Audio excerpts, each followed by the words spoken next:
Bonjour à tous. Mi se edhet në episodin e parë të sezonit të dytë në podcastin ton të Rinj dhe Kurioz. Unë jam Kresja. Dhe unë jam Amarta. Dhe sezoni i parë besoj se ka qenë një sukses me episode interesante sepse të ftuarit kanë qenë gjithmonë interesant. Regjisori i filmit Pikë Ujë, Robert Budina.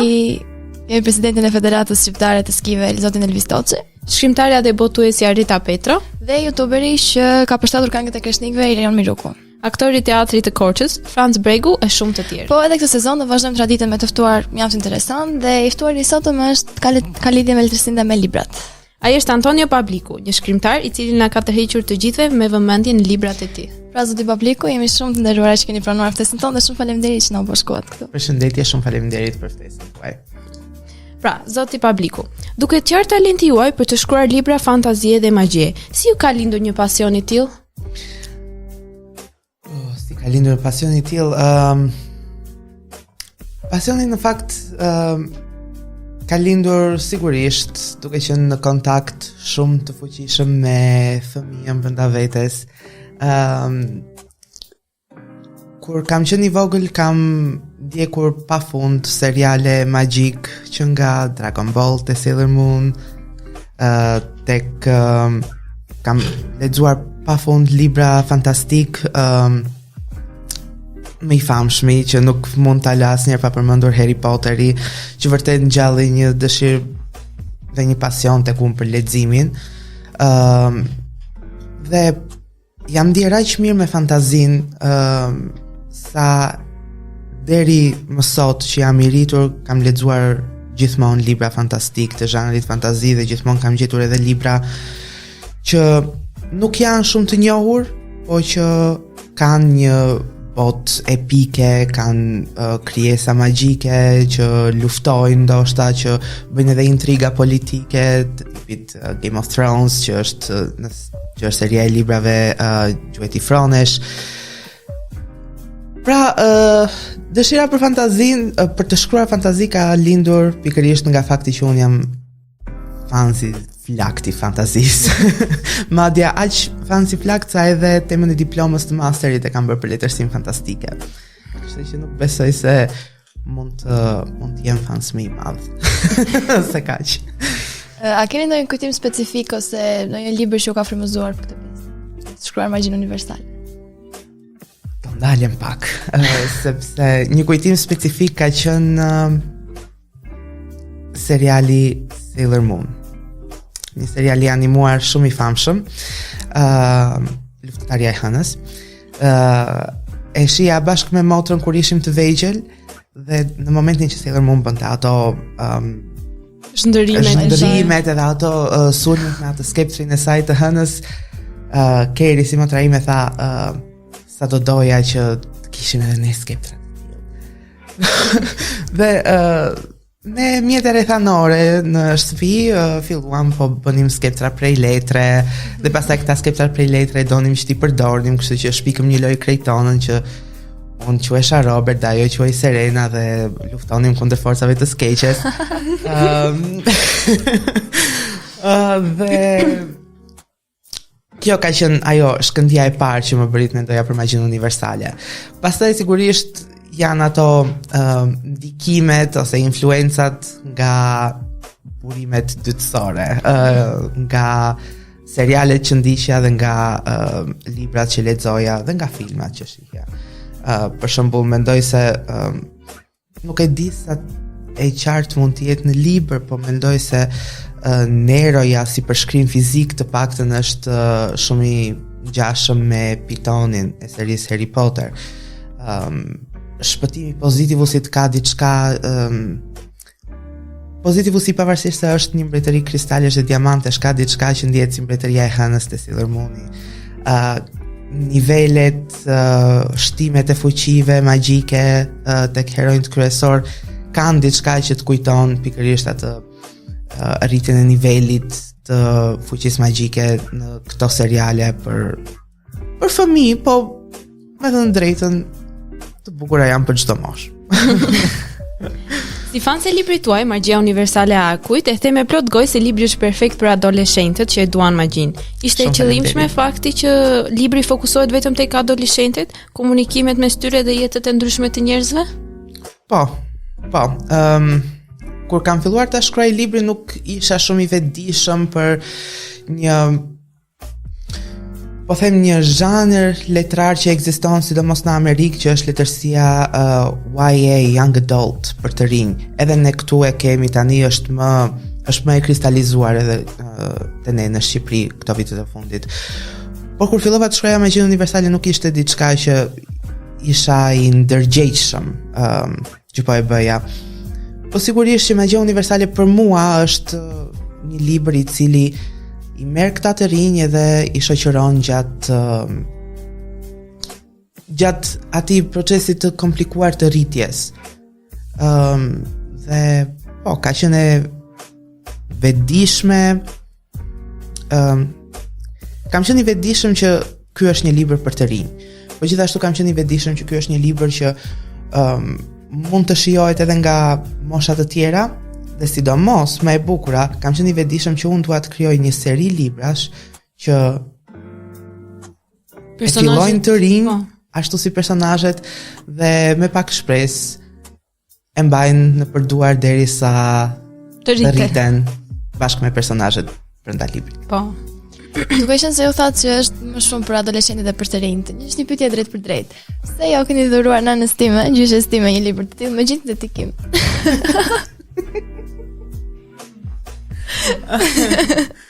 Sepse librat kur dalin nga shtypi, kur dalin në treg, disa njerëzve të veçantë dhuron. Shumë e kuptoj.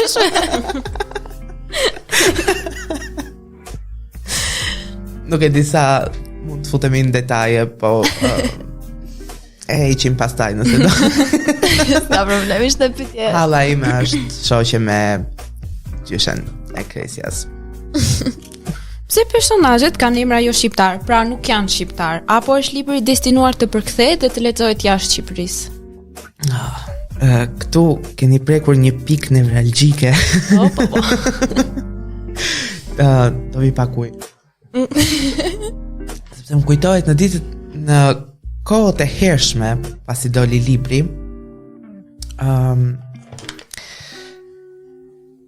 kritika më e madhe që kam marrë dhe kritika e vetme që kam marrë, edhe pse e di që nuk ka kuptim të ishte kritika e vetme, se libri i parë sigurisht që do ftoi shumë kritika, po kritika që më ka bërë ndjehem më shumë keq ka qenë një kritikë që ishte shumë e vlefshme, që ishte pikërisht emri i personazheve të huaj, dhe një lloj paragjykimi që derisa po shkruan letërsi shqipe, duhet të reflektosh realitetin shqiptar. Unë në fakt nuk e kam bërë në mënyrë të vetëdijshme këtë. Nuk e di nëse ka qenë ndikim i tepërt i librave dhe serialeve që ndiqja, që sigurisht ishin të huaj të gjithë. Apo nëse ka qenë thjesht ajo ideja që tingullon pak më mirë emri Robert se sa mund të më tingullonte Antonio. Do me thënë doja emra që të ishin shumë jo të veçantë, po të mos ishin emra që i dëgjon në përditshmëri. Dhe kjo besoj se vinte edhe nga një dëshirë për ta ndar pak. Do me thënë, ky është një libër fantastik. Ngjarjet po zhvillohen në Lakeville, dhe Lakeville, mënyra se si unë e kam ndërtuar Lakeville-in është një qytet e vogël që nuk kam dhënë gjërsi dhe gjatësi gjeografike, po është një qytet e vogël që ka një popullsi të përzier nga shumë popullsi të ardhura. Dhe sigurisht edhe popullsia shqiptare ka vendin e vet aty, por Lakeville për mua është një vend tjetër. Pastaj nëse një autor shqiptar duhet të shkruajë vetëm për realitetin shqiptar, më duket diçka pak reduktive, dua të them, sepse të shkruash do të thotë të kërkosh edhe të gjesh edhe të përmbushësh aventura të cilat nuk i kanë përditshmërinë tënde. Për mua unë nuk kam qenë i interesuar kur fillova të shkruaja Magjinë Universale të merresha me përditshmërinë dhe me botën e njohur. Tani është ndryshe, që jam pak më i rritur. tani është ndryshe, por magjia universale ishte diçka tjetër. Dhe pikërisht se ishte diçka tjetër, edhe emërtimet, edhe gjithçka do ishte pak tjetër. Fantazia sigurisht duhet të jetë, fantazia e mirë duhet të jetë e vendosur me themele të forta në realitet. Por ama duhet edhe diçka që të shkëput dhe që në fakt është një nga kërkesat themelore të fantazisë, që ti duhet ta lësh pak pezu besimin. Shumë kuptoshme. Në shumë prej librave magjik dhe fantastik, personazhet kryesor nuk i kanë të pranishëm prindrit e tyre në përmbushjen e profecive apo qoftë dhe magjive që do të bëjnë në të ardhmen. Pse ishte zgjidhja juaj që Ana, Marku, Vanessa, Julia të ishin të pranishëm për fëmijët e tyre? Sepse isha 17 vjeç kur kur e shkrova këtë libër dhe doja të isha i veçantë, jo si të tjerët. Dhe sigurisht kur do të jesh i veçantë, nuk ka qenë asnjëherë plani im që Roberti, Serena, Mina, Elioti të ishin një jetim dhe të përzgjedhurit, edhe pse dolën të përzgjedhur. Por nuk doja që të ishin jetim sepse kjo ishte historia e çdo libri, e çdo seriali fantazie. Dhe unë doja që ata t'i kishin gjallë prindrit, t'i kishin të pranishëm në jetët e tyre, dhe sidomos doja që të ishin pjesë e rëndësishme e serisë. Dhe pastaj kuptova që nëse kanë bërë mirë ata autorët para meje, ata të cilët unë nuk doja t'i ndiqja, sepse nëse do të shkruash për të rinj që futen në telashe, që kalojnë aventura të rrezikshme, nuk mund prindrit i ndalojnë. Nuk mund të ndodh nëse prindrit janë të pranishëm. Kështu që jam përpjekur ta rregulloj disi, t'i jap sa justifikime ose të tipit profecia e do që në momentin e fundit ata duhet të bëjnë sprintin final vet ose gjëra të tilla, ose janë të zënë, ose janë duke vizituar vllajën e madh që është jashtë, gjëra të tilla. Po, ju thatë që e keni nisur shkrimin e këtij libri në moshë 17 vjeçare. A ka ndikuar dhe mosha? Domethënë nuk ka hyrë akoma në adulthood, si thuhet. Po. Dhe ndikon dhe prindrit. A ka dhe kjo ndikim? Ajo liria, po, kërkesa për të pasur sa më shumë liri. Sigurisht ndikon.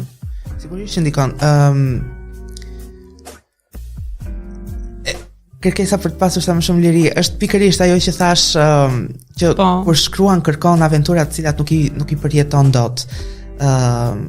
Sigurisht që të shkruash mendoj se është një nga faktet më të mira të magjisë universale. Besoj se si shkrimtar unë do kem gjithmonë ato rezervat e mia për një punë që e kam krijuar kur isha 17 vjeç, e kam redaktuar dhe e kam botuar për herë të parë kur isha 19 vjeç dhe e kam përmirësuar kur isha 20 sa vjeç. Por mendoj se i bën një lloj nderi në një kuptim shumë metafizik, sepse është libri i parë Akujt i një serie që thash shpresoj që të rritet lexuesi bashkë me personazhet. Dhe mendoj se libri i parë të ketë filluar në një moshë të tillë, unë të kem filluar ta shkruaj në një moshë të tillë. Besoj se është diçka që ja shton pak rëndësinë dhe vlerën, sepse është diçka organike, është diçka jo e stisur. Unë nuk jam një 30 vjeçar që po përpiqet të shkruaj për një personazh kryesor 17 vjeçar dhe problemet e tij që janë për 17 vjeçarin janë probleme katastrofike, apokaliptike pothuajse. Kur je 30 vjeç ndryshon mentaliteti, dhe tani un po i afrojmë një pikë që do të jem një 30 vjeçar që do të shkruaj për 17 vjeçar dhe është pak më e vështirë për mua që ta gradoj trurin dhe të futem në mendsinë e një 17 vjeçari. Po. Shikojmë se në fund të librit Tenebrea ka mundësi rikthimi në skenë. A do të kthehet ai dhe sa ndikim do të ketë kjo mbi pozitivus? Duhet të lexoni. Jo spoilera. Kjo ishte pyetja ime si fanse, që e lexova librin dhe isha kur në fund isha Desha përgjigje në moment. Librin e dytë e ke lexuar? Jo, Akoma është vetëm online.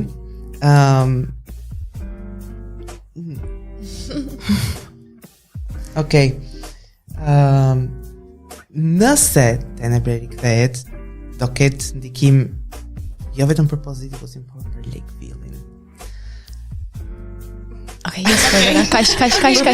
Për personazhet kryesore të Lakeville-it dhe ka diçka që thot nëse kthehesh dhe lexon tek versioni i përmirësuar, që gjithashtu është online, dhe kur ti botoj fizikisht do të keni të gjitha nga një kopje ose nga shumë kopje për të ndarë dhe me familjen.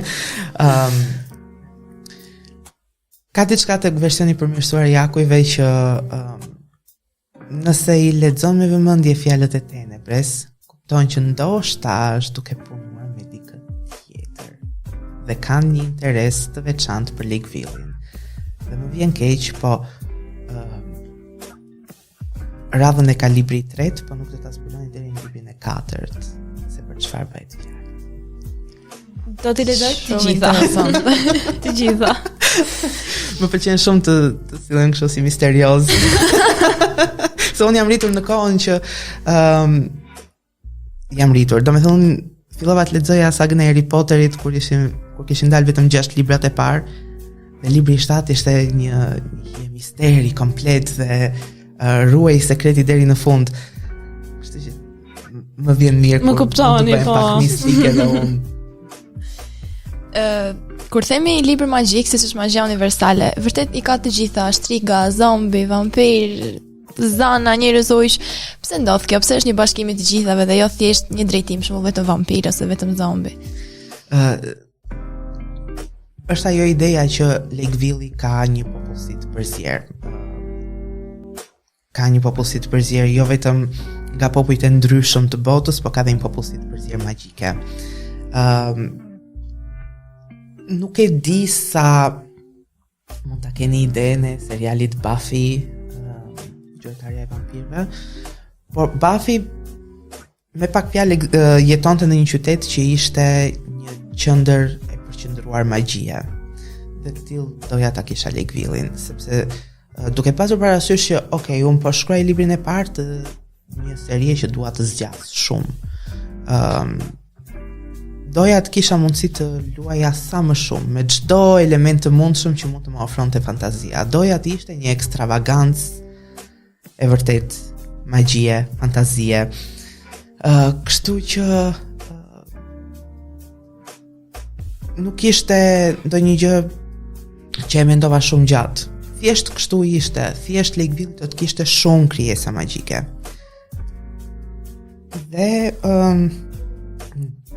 sigurisht që është diçka që prap ka të bëjë me pjesë të rëndësishme të historisë, sepse në fillim ishte vetëm dëshira që të kisha sa më shumë krijesa magjike, por pastaj kur fillon dhe shkruan për një botë ose për një qytet të vogël aq më tepër që ka një përqendrim të madh krijesash magjike, një larmishmëri krijesash magjike, duhet të mendosh disa gjëra, si do shkonin, çfarë do ndodhte, disa intriga ndoshta, disa përplasje, padyshim, aleanca të dyshimta, të pamundura, shpresdhënse, pse jo.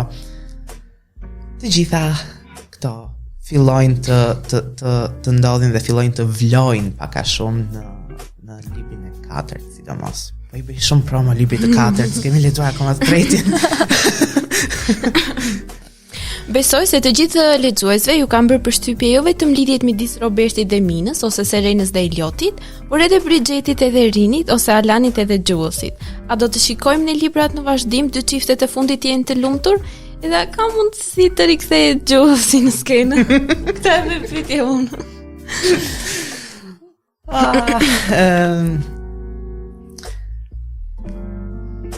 Në fakt për mua nuk kishte në asnjë moment, isha 17 vjeç, ishte viti 2014 kur fillova ta shkruaja librin. dhe nuk kisha asnjë lloj problemi ose asnjë lloj kompleksi, po e them, që të përfshija në libër personazhe si Erini, Bridgeti, Alani dhe Julesi. Madje më dukeshin personazhe shumë më interesant në disa drejtime se sa edhe personazhet kryesor. Mendoj se në ditët e sotme ne jemi shumë të bezdisur nga fakti që çdo gjë është bërë një diskurs ideologjik, politik, gjithçka duhet të jetë politikisht korrekte. Unë nuk isha ndërmend të isha politikisht korrekt. Është e dukshme që në fundi i papritur i Julesit, po ishte thjesht diçka që unë e ndjeja se ishte gjëja e dur për tu bërë. Do me thënë, ke një popull si të përzier, ke kaq shumë krijesa magjike, pse nuk do kesh personazhe si Erini, Bridgeti, Alani dhe Julesi. Dhe madje ka edhe personazhe të tjerë, po ajo punë është në librat e tjerë pastaj.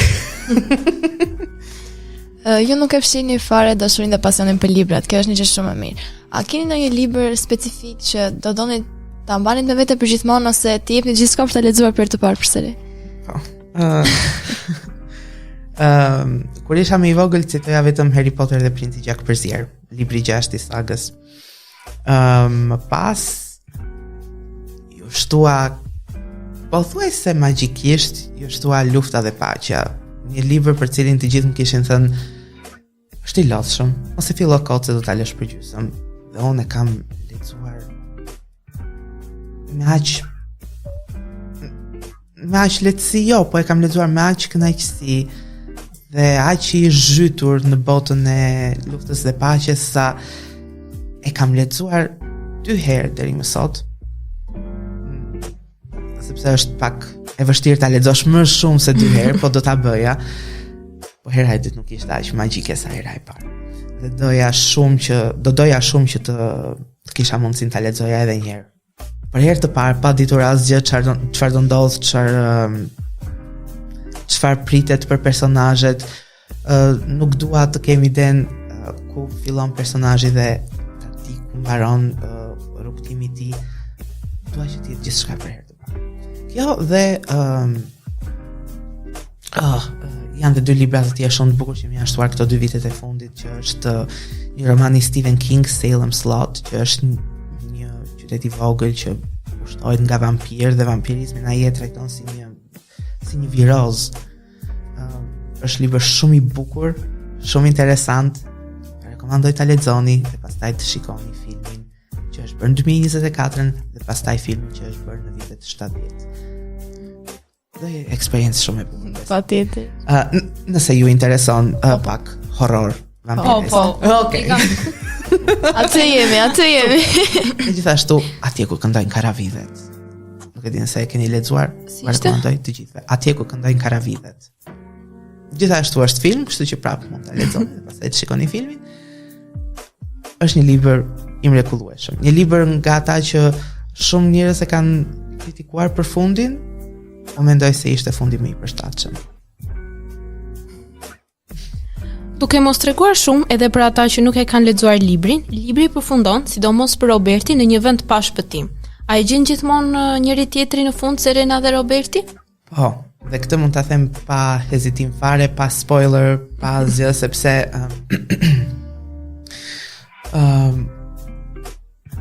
mund të përpiqem të bëhem cool sa të dua si një shkrimtar që e ka filluar rrugën e tij 17 vjeç.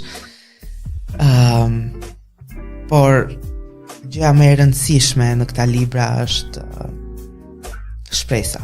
Dhe është ajo që nuk vdes kur. Është klishe, prozaike, mund të tingëllojë, por është e vërteta. Çdo gjë që na mban gjallë mund të konvergohet te shpresa dhe te dashuria.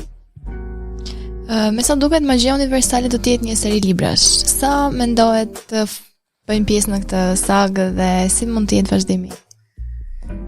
Unë kam shkruar 6 librat e parë. 6 librat e parë. Të parët. Vetëm sezoni i parë. Librin e 6 e kam ideuar si një lloj finaleje të një grupi. Për të gjithë personazhet? Jo, personazhet do vazhdojnë të jenë edhe për te librit të 6, po është finalja e një harku subjekti që fillon thellohet që në libri i 3 dhe arrin kulmin në fund të librit të 5 dhe shpresoj të mbyllet mirë te libri i 6. Sa po kam filluar librin e 7, kam filluar vjet rëmin e solsticit dimëror. Se jam i fiksuar me këto gjërat magjike, siç mund ta kuptoni fare lehtë. Dhe nuk jam marrë më, sepse midis librit të 6 dhe të 7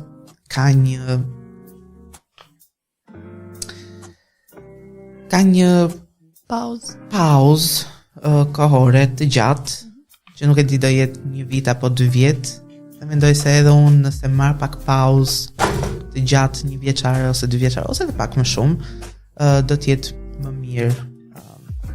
Sepse është ajo çështja metafizike që duhet futesh pak në edhe për brenda. Po. Dhe deri tani mund të them që plani është për nga 8 deri në 10 libra për serinë. Shpresoj që njerëzit të kenë durim edhe t'i lexojnë të 8 ose të 10. Pastaj un kam edhe një plan rezervë që mund të jenë 16, kështu që më mirë. Wow. Nëse s'do kem ç'të bëj në jetë, do Magjinë Universale kam kështu, është siguria e vetme. Mendoj se të gjithë dëgjuesit që nuk e kishin lexuar librin tani më do ta lexojnë. Një libër vërtet fantastik i cili me magjinë e tij prek edhe mendjen dhe zemrat tona.